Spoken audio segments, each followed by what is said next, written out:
জেনজির বিরুদ্ধে যুব মোর্চা, জেনজিকে হুমকি যুব মোর্চার, আর জেনজি আতঙ্কে বিজেপি। জেনজির মধ্যেই কমিউনিস্ট ভূত দেখছে যুব মোর্চা। বিজেপি নীতিগতভাবেই ছাত্র, তরুণ ও যুব বিরোধী, তা আবারও প্রমাণ হলো, আর তা এবার দায়িত্ব নিয়ে খোদ বিজেপি প্রমাণ করে দিলেন। আচ্ছা, বিজেপি জেনজিকে এত ভয় পায় কেন? আসুন দেশের না ত্রিপুরার বিজেপিকেই একটু দেখি। গতকাল দেখা গেল ত্রিপুরায় বিভিন্ন প্রান্তে কিছু সামাজিক কাজে যুক্ত এমন কয়েকজন যুবক জেনজি নামে রাজ্যের কতগুলি জ্বলন্ত জরুরি বিষয় সোশ্যাল মিডিয়ার মাধ্যমে মানুষের সামনে তুলে ধরেন। মোটের ওপর কথাগুলি ছিল অত্যন্ত গুরুত্বপূর্ণ। ধর্মনগর থেকে সাবরুম গোটা রাজ্যের সাধারণ মানুষ প্রতিদিন এই সমস্যাগুলির মুখোমুখি হচ্ছে। রক্তচক্ষুর ভয়ে প্রতিবাদ করতে সাহস পাচ্ছে না।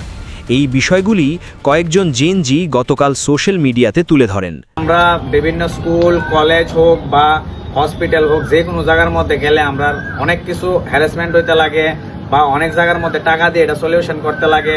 তো আমরা এইসব জিনিসটি লইয়া সেটা আওয়াজ উঠাইতে লাগবো ইউথ জেনারেশনের। এটা তো তার লিগে বলতেছি নেশামুক্ত করো, তাইলে ইউথ জেনারেশন আরো আগাইবো। রাজ্যের এই জ্বলন্ত সমস্যার কথা তুলে ধরতেই প্রকাশ্যেই তীব্র হুমকি ধমকি নিয়ে মাঠে নেমে পড়ল বিজেপির যুব মোর্চা বাহিনী। বিজেপির আদর্শে যুব মোর্চাও জেনজি বিরোধী। জেনজিকে যারা হুমকি দিচ্ছেন কারা তারা? রাজনীতির সাথে সাথে কি তাদের সামাজিক পরিচয়? আসুন একবার তাদের সাথে একটু পরিচয় করি। দেবব্রত বিশ্বাস বাধারঘাট যুব মোর্চার নেতা। রাম ঠাকুর কলেজের অধ্যক্ষাকে চূড়ান্ত নগ্ন ভাষায় আক্রমণ করে রাজ্যে বিশেষ পরিচিতি লাভ করে। হ্যাঁ, আপনি নিয়ম বানাবেন, আপনি নিয়মে চলবে। হ্যাঁ, আপনি কুনানের আপনার প্রিন্সিপালকে শিখে এসছেন, আর আপনার মতনকে কীভাবে সোজা করতে হয় সে প্রসেসটা আমাদের জানা আছে। আমাদেরকে রক্তচক্ষু দেখাবেন না, আমাদেরকে পুলিশ কেস এইসব হুমকি আমরা ডরাই না। আমাদের আপনার শতাধিক কেস মামলা আছে আমার যুব ভাইদের। গত কয়েকদিন আগে হাপানিয়াতে বিজেপির মহিলারা অভিযোগ করে দেবব্রত বিশ্বাস পিস্তল নিয়ে তাদের উপর আক্রমণ চালায়। মন্ডল প্রেসিডেন্ট দেবব্রত বিশ্বাস তাইনের পড়া পিস্তল আছিল, তাইনের পড়াতে পিস্তল আছিল। তো তারা সামনে দেবব্রত বিশ্বাস আইছে, তারা সামনে আমার মাধ্যমে রঘুনাথ লোধ যুব মোর্চার নেতা আগরতলায় দিন দুপুরে রাজ্যের এক সংবাদ মাধ্যমের অফিসে আক্রমণ চালায়, আগুন লাগিয়ে দেয়, পথচলতি জনগণকে মারধর করে। রাজা সাহা বিপ্লব কুমার দেবের ঘনিষ্ঠ, বছর পাঁচেক আগে চিটফান্ড কেলেঙ্কারিতে জড়িয়ে বিশেষ পরিচিতি লাভ করে। কয়েক মাস আগে খয়েরপুরে এক জমি কেলেঙ্কারিতে সরাসরি অভিযুক্ত, সেই মামলা চলছে। এই সকল মাতব্বরদের পক্ষে যারা কথা বলছেন, দয়া করে তাদের কাছে প্রশ্ন হলো, আপনারা কি নেশার পক্ষে? আপনারা কি শিক্ষক সংকটের পক্ষে? আপনারা কি নিট দুর্নীতির পক্ষে? আপনারা কি পেট্রোল, ডিজেল, গ্যাসের দাম বৃদ্ধির পক্ষে? আপনারা কি দুর্নীতির পক্ষে? আপনারা কি পাচার বাণিজ্যের পক্ষে? যদি না হন, তাহলে কেন জেনজির ন্যায্য দাবির বিরুদ্ধে গিয়ে যুব মোর্চার এই সমস্ত বক্তব্যকে সমর্থন করছেন? আসুন দল মত নির্বিশেষে বেকারের কাজের জন্য, দুর্নীতির বিরুদ্ধে, নেশা কারবারিদের বিরুদ্ধে, পাচার বাণিজ্যের বিরুদ্ধে, স্কুলে শিক্ষকের দাবিতে, হাসপাতালে ডাক্তার নার্সের দাবিতে ঐক্যবদ্ধভাবে রাস্তায় নামি।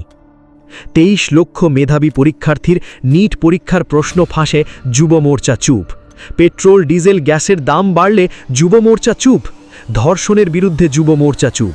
দুর্নীতির বিরুদ্ধে যুব মোর্চা চুপ। সবচেয়ে বড় বিষয়, নেশা কারবারিদের বিরুদ্ধে যুব মোর্চা চুপ। স্কুলে শিক্ষক নেই, হাসপাতালে ডাক্তার নার্স নেই, যুব মোর্চা চুপ। আর তারা চুপ থাকবেই না কেন?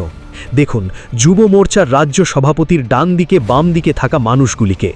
নেশা কারবারি ধরা পড়ছে তো যুব মোর্চা, পিস্তল কাণ্ডে গ্রেফতার তো যুব মোর্চা, পাচার বাণিজ্যে গ্রেফতার যুব মোর্চা, ছিনতাই কাণ্ডে গ্রেফতার যুব মোর্চা। আর বিশালগড়ের দিকে একবার তাকালেই দেখবেন যুব মোর্চার আসল চেহারা। তাই তো যুব মোর্চা জেনজি বিরোধী। তাই তো যুব মোর্চা প্রকাশ্যে হুমকি দিয়ে প্রতিবাদী ভাষা স্তব্ধ করতে চাইছে। মানুষের ভাষা কেড়ে নেওয়ার দায়িত্ব কি বিজেপি যুব মোর্চাকে দিয়েছে? এই পোস্টগুলি যুব মোর্চা সংগঠনের আসল চেহারার আবারও পরিচয় করিয়ে দিলেন। আরে ভাই, অসুরের নাশ হবেই, কোনো কিছুই চিরস্থায়ী নয়। হুমকি ধমকি গুন্ডামি বেশি দিন চলে না। আজ ক্ষমতার জুড়ে যাদের উপর অত্যাচার আক্রমণ করছো, দেখবে কাল তারাই তোমাদের ক্ষমতা থেকে ছুঁড়ে ফেলে দেবে। ওইসব ফ্লাওয়েন্টরে আমি জীবনে দেখছি না যে মানুষের লেগে ভালো কিছু করতে। ওইসব ফুলাবান্ডি সবসময় কেমনে ধান্দা করে মানুষের তে চলবো, মাজরা করে চলবো, বা কিভাবে করাপশনের লগে যুক্ত থাকে সেটা চলবো, তারা ওই জিনিসটা সাপোর্ট করে। যদি কি হয় সেটা সিস্টেমের এগেনস্টে কোনো আওয়াজ তুলে, মানুষের ভালো লেগে কোনো আওয়াজ তুলে, ইডির বিরুদ্ধে হয়ে যাবো তারা। সবটির নাম করাপশনের লগে যুক্ত আছে। সবটির বিভিন্ন ভিডিওর ভিতরে আমরা প্রায় সময়তেই ভাইরাল হয় যে হে দুর্নীতির লগে জড়িত, হে মাজরা করছে, হ্যার নামে এই ভিডিও ভাইরাল, সেই ভিডিও ভাইরাল। লজ্জা, তোমরা কেমনে আবার মুখ দেওয়া হয় সেটা সমাজের মধ্যে আমরা এটা চিন্তা করি যে পার্টিও তোমরা কেমনে আবার আইনা সেটা রাহে।